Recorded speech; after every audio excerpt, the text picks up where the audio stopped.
बिस्मिल्लाहिर्रहमानिर्रहीम। Dear students, अस्सलाम वालेकुम। आज हमारा टॉपिक है क्रेप्स मिशन 1942।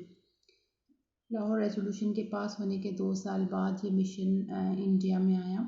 उस वक्त इंटरनेशनल सिनेरियो क्या था? वर्ल्ड वॉर 2 स्टार्ट हो चुकी थी 1939 में and world war 2 ended in 1945। तो Japan was fighting against Britain in world war 2। और भी बहुत सारे कंट्रीज़ थे जो कि कुछ ब्रिटेन के साथ लड़ रहे थे और कुछ ब्रिटेन के अगेंस्ट। वर्ल्ड वॉर थी, जाहिर है पूरी दुनिया की मेजर पावर्स जो हैं इसमें इन्वॉल्व थी। जापान, जिसे हम लैंड ऑफ राइजिंग सन कहते हैं, और पाकिस्तान इंडिया के ये ईस्ट में आता है। तो 1942 में वर्ल्ड वॉर की सिचुएशन क्या थी कि ब्रिटेन को डिफीट हो रही थी जापानीज़ के हाथों, और ब्रिटिश फोर्सेस मुसलसल एडवांसमेंट करते हुए इंडिया की तरफ आ रही थी, और ऐसे लग रहा था कि वो इंडिया को कैप्चर कर लेंगी। और जो कांग्रेस है वो भी वेलकम करने के मूड में थी जापानीज़ फोर्सेस को। इन हालात में ब्रिटिश गवर्नमेंट के हाथ पांव फूल गए। वो ब्रिटिश गवर्नमेंट खौफज़दा हो गई कि अगर इन्होंने इंडिया पर कैप्चर कर लिया और इंडियंस इनको वेलकम भी कर रहे हैं तो हमें इंडियंस को खुश करने की कोई कोशिश करनी चाहिए। तो वो 1942 में सर स्टैफर्ड क्रिप्स एक मिशन के साथ इंडिया में आए, और उनका मकसद ये था कि इंडिया के जो पॉलिटिकल प्रॉब्लम्स हैं उसका कोई सल्यूशन पेश करें और इसके बदले में वॉर में इंडियंस का कोऑपरेशन हासिल करें। उन्होंने इंडियन लीडर्स से बात की और फिर 1942 में एक फार्मूला अपनी तरफ से पेश कर दिया।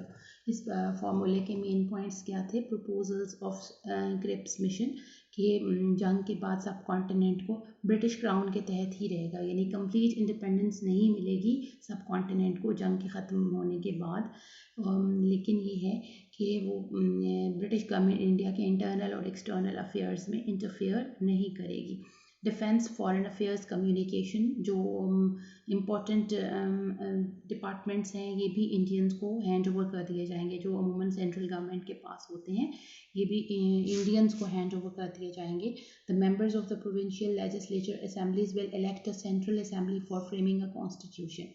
जो प्रोविंशियल असेंबलीज़ के मेंबर्स हैं वो सेंट्रल असेंबली के मेंबर्स को इलेक्ट करेंगे, कॉन्स्टिट्यूशन बनाया जाएगा, और अगर कोई प्रोविंस इस कॉन्स्टिट्यूशन पे एग्री नहीं करेगा तो उसको अपना इंडिपेंडेंट स्टेटस मेंटेन रखने की इजाज़त दी जाएगी, और माइनॉरिटीज़ को भी सिक्योरिटीज़ फ्राहम की जाएंगी। अब पॉलिटिकल पार्टीज़ का रिएक्शन क्या था, उन्होंने किस तरह से रिएक्ट किया? मेजर पॉलिटिकल पार्टीज़ कांग्रेस और मुस्लिम लीग थी। मुस्लिम लीग ने पहले तो इसको बड़ा खुशाइंद कहा और सेटिस्फेक्शन शो की कि इसमें जो कोई प्रोविंस अगर कॉन्स्टिट्यूशन पे एग्री नहीं करता और उसको अपना इंडिपेंडेंट स्टेटस बरकरार रखने की बात की गई है तो ये बहुत अच्छी बात है। लेकिन लॉन्ग डेलिब्रेशंस, लॉन्ग डिस्कशंस के बाद कायदे आज़म और मुस्लिम लीग ने इसको रिजेक्ट कर दिया, क्योंकि इसमें पाकिस्तान की डिमांड जो है वो क्लियरली एक्सेप्ट नहीं की गई थी। जैसे कि लाहौर रेजोल्यूशन में मुस्लिम्स ने कंप्लीट इंडिपेंडेंस डिमांड की थी, एक सेपरेट स्टेट की बात की थी, तो उसको क्लियरली एक्सेप्ट नहीं किया गया था क्रिप्स प्रपोजल्स में। गांधी ने भी इसको और इंडियन नेशनल कांग्रेस ने इसको रिजेक्ट कर दिया, और ऑन द ग्राउंड्स के प्रोविंसेस को ऑटोनॉमी देने की बात क्यों की गई है, प्रोविंसेस को इंडिपेंडेंट स्टेटस देने की बात क्यों की गई है? इसमें कहीं ना कहीं मुस्लिम्स के लिए इंडिपेंडेंस का इशारा मौजूद है, इसलिए कांग्रेस ने इसको रिजेक्ट कर दिया। हमारा नेक्स्ट टॉपिक है जिना गांधी टॉक्स 1944। गांधी जो कि क्विट इंडिया मूवमेंट और सिविल डिसओबीडियंस मूवमेंट लॉन्च करने की वजह से जेल में थे, हेल्थ ग्राउंड्स की वजह से जेल से जब रिहा हुए तो उन्होंने कायदे आज़म से कॉरेस्पॉन्डेंस की, और कायदे आज़म कॉरेस्पॉन्डेंस का मतलब है ख़त किताबत, और उन्होंने कायदे आज़म को टॉक्स के लिए इनवाइट किया। उनका ये ख्याल था कि अगर कायदे आज़म से मनवा लिया जाए तो फिर मुस्लिम लीग ब्रिटिश से हम अपने मकासद हासिल कर सकते हैं। क्या मनवाना चाहते थे गांधी कायदे आज़म से? कायदे आज़म ने उनकी लेटर के जवाब में ये कहा कि हम वर्बल डिस्कशन नहीं करेंगे, हमारी जितनी भी डिस्कशन होगी वो सारी रिकॉर्डेड होगी, ताकि उसका एक प्रूफ रहे कि दोनों लीडर्स का स्टैंड पॉइंट क्या था, उनका व्यू पॉइंट क्या था। और गांधी ने ये भी कहा कि मैं कांग्रेस के रिप्रेजेंटेटिव की हैसियत से बात नहीं कर रहा बल्कि अपनी ज़ाती हैसियत में बात कर रहा हूँ। तो कायद-ए-आज़म ने कहा कि ये यूज़लेस होगा, हमें दोनों कौमों के रिप्रेजेंटेटिव की हैसियत से बातचीत करनी चाहिए।